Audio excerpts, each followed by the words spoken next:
সুপ্রিয় শিক্ষার্থীবৃন্দ, রায়পুরা সরকারি কলেজ অনলাইন ক্লাসে আবার তোমাদেরকে স্বাগত জানাচ্ছি। আমি দেলোয়ার হোসেন, প্রভাষক, রাষ্ট্রবিজ্ঞান বিভাগ, রায়পুরা সরকারি কলেজ, রায়পুরা নরসিংদী। তোমরা কেমন আছো? আশা করি ভালো আছো, ভালো থাকো সেই প্রত্যাশা করি। তোমরা জানো তোমাদের আরেক দফা তোমাদের ছুটি বাড়ানো হয়েছে, তো হতাশার কোনো কারণ নেই। আবার তোমাদের অচিরেই তোমাদের কলেজ খুলে দেওয়া হবে এবং তোমরা পড়াশোনায় মনোনিবেশ করো, সেই আশা রাখি। তো আমি আর কথা বাড়াবো না, আজকে আর কথা বাড়াবো না, সরাসরি ক্লাসে চলে যাব। আমি গত ক্লাসে তোমাদেরকে আলোচনা করেছিলাম মূল্যবোধের ডেফিনেশন, তারপর মূল্যবোধের উপাদান সম্পর্কে আলোচনা করেছিলাম। আজকে আলোচনা করব একই টপিক্সে তোমার মূল্যবোধের শ্রেণীবিভাগ। আশা করি গত ক্লাসটা তোমরা ভালোভাবে দেখেছো এবং ভালোভাবে যদি দেখে থাকো তাহলে আজকে যে তোমাদেরকে ক্লাস দেব সেই ক্লাসটা তোমরা ভালোভাবে বুঝবে। মূল্যবোধের শ্রেণীবিভাগ বিভিন্ন ধরনের হতে পারে, যেমন তোমার সামাজিক মূল্যবোধ, রাজনৈতিক মূল্যবোধ, গণতান্ত্রিক মূল্যবোধ, ধর্মীয় মূল্যবোধ, সাংস্কৃতিক মূল্যবোধ, নৈতিক মূল্যবোধ, আধ্যাত্মিক মূল্যবোধ, আধুনিক মূল্যবোধ ইত্যাদি। তো আমরা এক এক করে সেই শ্রেণী বিভাগগুলো আমরা আলোচনা করব, তোমরা মনোযোগ সহকারে সেগুলো শুনবো। আসলে আমরা সরাসরি আমাদের আলোচনায় চলে যাই। প্রথম শ্রেণী বিভাগ হচ্ছে সামাজিক মূল্যবোধ।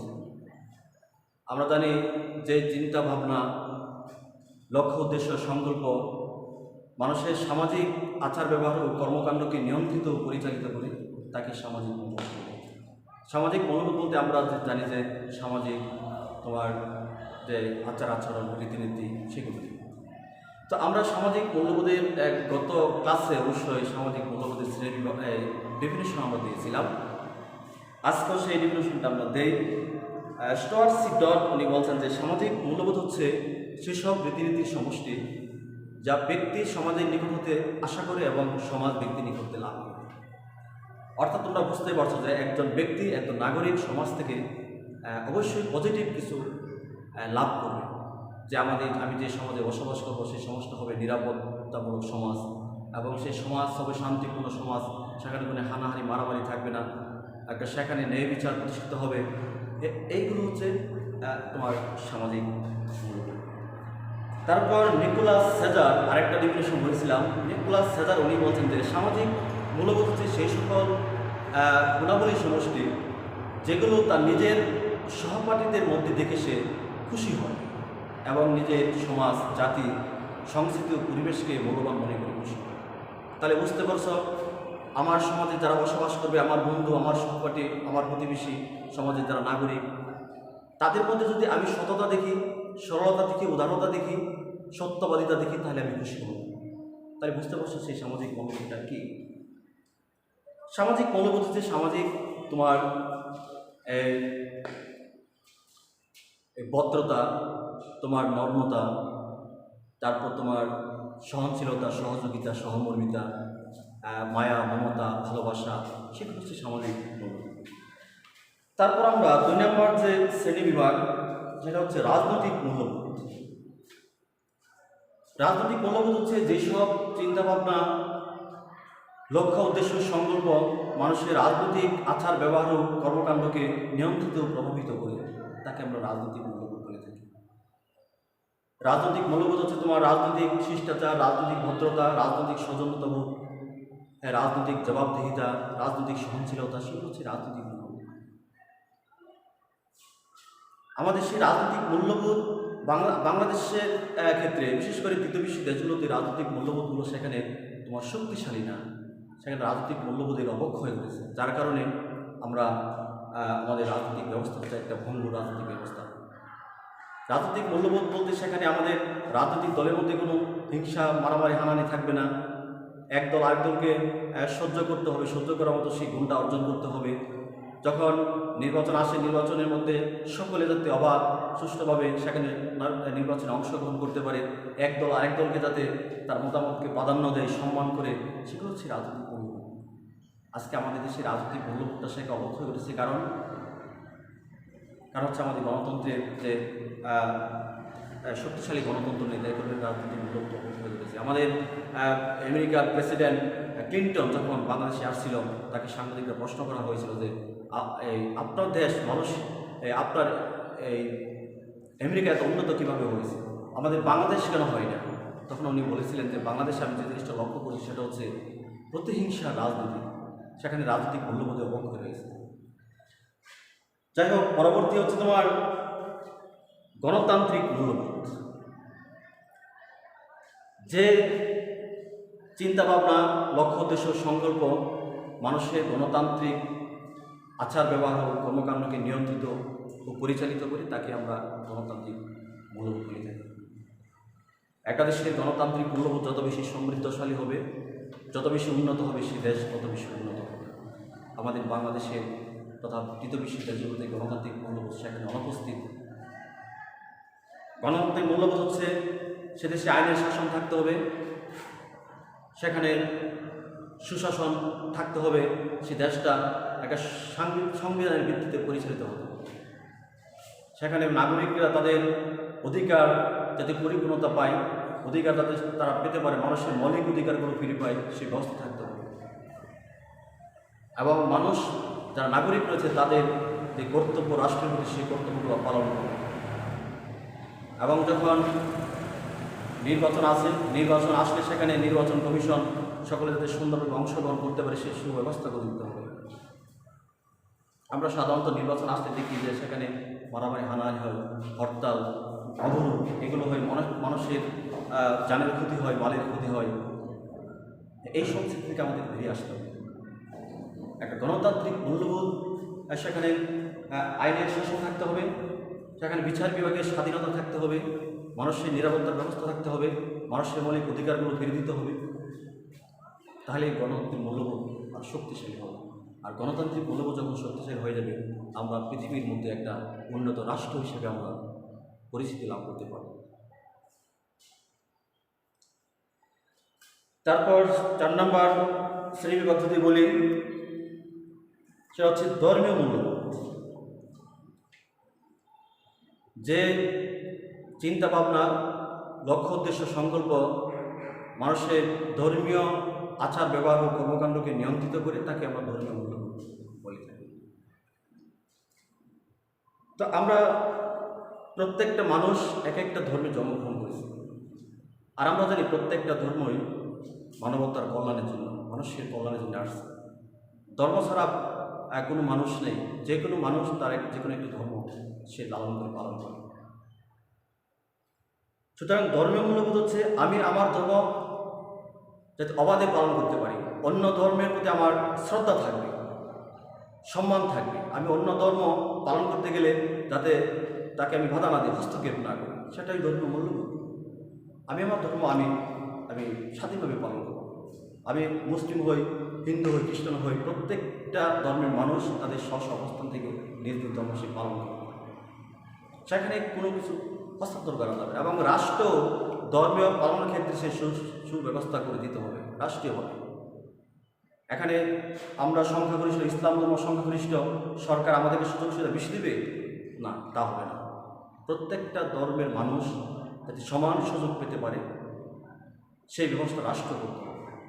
এবং ধর্ম নিয়ে আমরা বাড়াবাড়ি করা যাবে না, কারণ আমাদের হযরত মুহাম্মদ মুস্তাফা সাল্লাল্লাহু আলাইহি সাল্লাম উনি বিদায় হতে ভাষণেও সেই ধর্মের বাড়াবাড়ি নিয়ে উনি কথা বলেছেন। উনি বলছেন যে ধর্ম নিয়ে বাড়াবাড়ি করা যাবে না।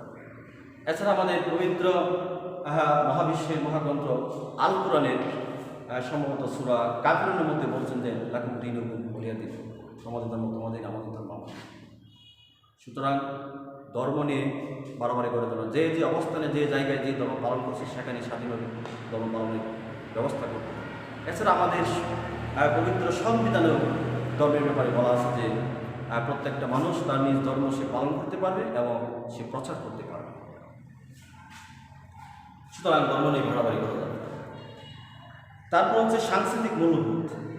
যেসব চিন্তাভাবনা, লক্ষ্য, উদ্দেশ্য, সংকল্প মানুষের সাংস্কৃতিক আচার ব্যবহার ও কর্মকাণ্ডকে নিয়ন্ত্রিত পরিচালিত করি তাকে আমরা সাংস্কৃতিক মূল্যবোধ বলি। আমাদের দেশের মধ্যে দেখো বিভিন্ন ধরনের মানুষ বসবাস করে, বিভিন্ন ধর্মের বিভিন্ন গোষ্ঠীর মানুষ বসবাস করে। প্রত্যেকের ধর্মের বা প্রত্যেকের সংগঠনের তার নিজস্ব সংস্কৃতি রয়েছে। প্রত্যেকটা সংগঠন, প্রত্যেকটা দল, প্রত্যেকটা মানুষ, প্রত্যেকটা ধর্মের মানুষ তাদের নিজ সংস্কৃতি পালন করবে, এতে কোনো বাধা দেওয়া যাবে না। আমি আমার সংস্কৃতি আমি লালন করবো, হৃদয় লালন করবো, পালন করবো। অন্য ধর্মের মানুষ, অন্য প্রজাতির মানুষ তারা তাদের ধর্ম পালন করে, তাদের ধর্মের তাদের সংস্কৃতিগুলো তারা লালন করবে, এতে কোনো বাধা দেওয়া যাবে না। সকল ধর্মের প্রতি সকল ধর্মের সংস্কৃতি যেগুলো আছে, প্রত্যেকটা মানুষের ভিন্ন ভিন্ন সাংস্কৃতিক বিশ্বাস, ধ্যান ধারণা, আচার ব্যবহার, কর্মকাণ্ড আমরা জানি সেখানে আছে, সংগঠন আছে। প্রত্যেকের সংস্কৃতিকে সরকার আমাদের যাতে সুষ্ঠু সংস্কৃতি লালন করতে পারে, সেই সরকার সেই ব্যবস্থা করে দেবে। কেউ কারো কোনো সংস্কৃতির আমরা ঘৃণা করতে পারবো না, অশ্রদ্ধা বা অসম্মান দেখাতে পারবো। তবে এখানে একটা জিনিস, সেটা হচ্ছে সুষ্ঠু সংস্কৃতির চর্চা করতে হবে। আমরা ওই পশ্চিমার সংস্কৃতি, আমাদের অপসংস্কৃতির কবলে করে আমাকে নিজেদের শেষ করে দিলে হবে না, অপসংস্কৃতির চর্চা করলে হবে না।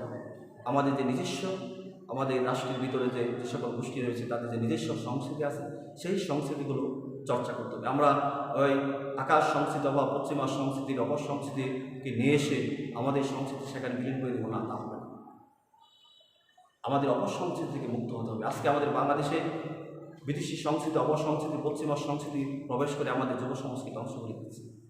আমাদের নিজস্ব যে সংস্কৃতিগুলো আছে সেগুলোকে আমাদের লালন করতে হবে। তারপর হচ্ছে নৈতিক মূল্যবোধ। নৈতিক মূল্যবোধ তোমরা জানো যে কোনটা ভালো, কোনটা মন্দ, কোনটা অন্যায়, কোনটা নেই, কোনটা পাপ, কোনটা পুণ্য, কোনটা গ্রহণীয়, কোনটা বর্জনীয়। হ্যাঁ, এগুলো হচ্ছে মানুষের নৈতিক মূল্যবোধ। একটা দেশ কখনো উন্নত হতে পারে না যতক্ষণ পর্যন্ত তার নৈতিক মূল্যবোধ উন্নত না হয়। সে যতই শিক্ষিত হোক, সে দেশ যতই সম্পদশালী হোক, তার মধ্যে যদি ন্যূনতম নৈতিক মূল্যবোধ না থাকে তাহলে তাকে আদর্শ মানুষ বলা যাবে না এবং সে দেশ কখনো উন্নত হওয়া যাবে না। এ কারণে নৈতিক মূল্যবোধের উপর গুরুত্ব দিতে হবে। অর্থাৎ সত্য কি সত্য বলতে হবে, মিথ্যা কি মিথ্যা বলতে হবে, ন্যায় কি ন্যায় বলতে হবে, অন্যায় কি অন্যায় বলতে হবে, সেটা হচ্ছে নৈতিক মূল্যবোধ। আমাদের দেশে নৈতিক মূল্যবোধের অভাব। আজকে যার কারণে আমরা এমএ পাস করে, গ্রাজুয়েট পাস করে আমরা আমাদের চাকরি ক্ষেত্রে গিয়ে সেখানে আমরা দুর্নীতি করি, ঘুষ খাই, স্বজনপ্রীতি করি না। আমাদের নৈতিক মূল্যবোধ সেটা আর সমৃদ্ধশালী করতে হবে। আমাদের মানুষের, অসহায় মানুষদের পাশে দাঁড়াতে হবে।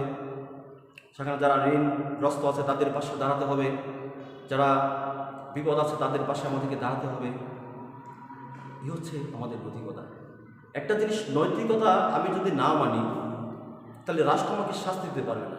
আমি যদি আমার বাবা মাকে ঘর থেকে বের করে দেই, রাষ্ট্র আমাকে শাস্তি দিতে পারবে না। আমি যদি একজন অসহায় মানুষ, একজন ভিক্ষু, সে খেতে পারে না, তাকে যদি আমি টাকা দিয়ে বের করে দেই, সে আমার কাছে 5টি টাকা ছিল, আমি 5টি টাকা তাকে দিলাম না,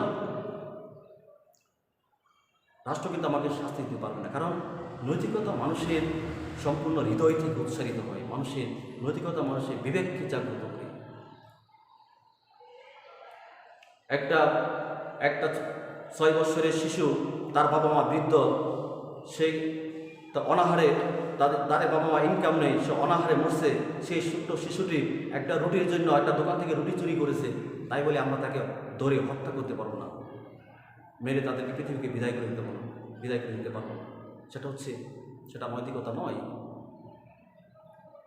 সুতরাং বুঝতে পারছো যে নৈতিকতা, আমাদের সমাজে নৈতিকতার অভাব রয়েছে। আমাদের সমাজে তোমার নৈতিকতা সেখানে প্র্যাকটিস করা হয় না। নৈতিকতা আমরা সাধারণত ফ্যামিলি থেকে শিখি, সমাজ থেকে শিখি, শিক্ষা প্রতিষ্ঠান থেকে শিখি। তাহলে এই হচ্ছে আমাদের নৈতিক মূল্যবোধ। তারপর হচ্ছে আধুনিক মূল্যবোধ। আধুনিক মূল্যবোধ আমরা জানি সমাজ পরিবর্তনশীল। সময়ের সাথে কালের সাথে মূল্যবোধের পরিবর্তন হয়, সময়ের পরিবর্তনের সাথে সাথে মূল্যবোধের পরিবর্তন হয়। একসময় দেখো আমাদের বাংলাদেশে বাল্যবিবাহ প্রচলন ছিল, আজকে কিন্তু বাল্যবিবাহ সেখানে নেই। মানুষ সেটাকে ঘৃণা করে ধিক্কার জানায়, সেটাকে মানুষ গ্রহণ করতে চায় না। তাহলে একসময় বাল্যবিবাহ ছিল, প্রচলিত ছিল, আজকে বাল্যবিবাহ নেই। আমরা যদি হিন্দু ধর্মে দেখি, একসময় সতীতা প্রথা ছিল, একসময় তোমার বিধবা বিবাহ নিষিদ্ধ ছিল, আজকে কিন্তু সেখানে প্রচলিত আছে। তাহলে আমরা বলতে পারি যে আধুনিকায়নের ফলে সময়ের পরিবর্তনের সাথে সাথে মূল্যবোধের পরিবর্তন হয় এবং একটা মূল্যবোধটা একটা নতুন আকারে সে মূল্যবোধের জন্ম হয়। সর্বশেষ যে শ্রেণীবিভাগ সেটা হচ্ছে তোমার আধ্যাত্মিক মূল্যবোধ। মানুষের কিছু কিছু আধ্যাত্মিক মূল্যবোধ আছে। আধ্যাত্মিক মূল্যবোধ কি? সেটা হচ্ছে আমি নিজে সৎ হতে চাই, আমি আমি মানুষকে ক্ষতি করতে চাই না, আমি সত্য কথা বলতে চাই, আমি মানুষকে আমি মিথ্যা কথা বলতে চাই না, আমি মানুষকে ক্ষতি করতে চাই না, উপকার করতে চাই, আমি ঘুষ খেতে চাই না, আমি দুর্নীতি করব না। এই যে মানসিক যে বিষয়, যে তার ধ্যান ধারণা, কারণ আমি যদি ঘুষ খাই, আমি যদি মিথ্যা কথা বলি, আমি যদি চুরি করি, ডাকাতি করি, আমি যদি কাউকে ক্ষতি করি, তাহলে আমাকে পরকালে আল্লাহর কাছে জবাবদিহি করতে হবে। সেটা হচ্ছে আধ্যাত্মিক। এই আধ্যাত্মিক মূল্যবোধ ছাড়া একটা সমাজ কখনো সমাজে শান্তি ফিরে আসতে পারে না। প্রত্যেকটা মানুষের মধ্যে সে আধ্যাত্মিক মূল্যবোধটা প্রতিষ্ঠিত করতে হবে, লালন করতে হবে। তো যাই হোক, এই ছিল আমাদের আজকের ক্লাস। আশা করি ক্লাসটা ভালোভাবে তোমরা দেখবা, পরবর্তীতে আবার তোমাদের সাথে দেখা হবে। এই আশা করি আজকের ক্লাস এখানে শেষ করছি। নমস্কার।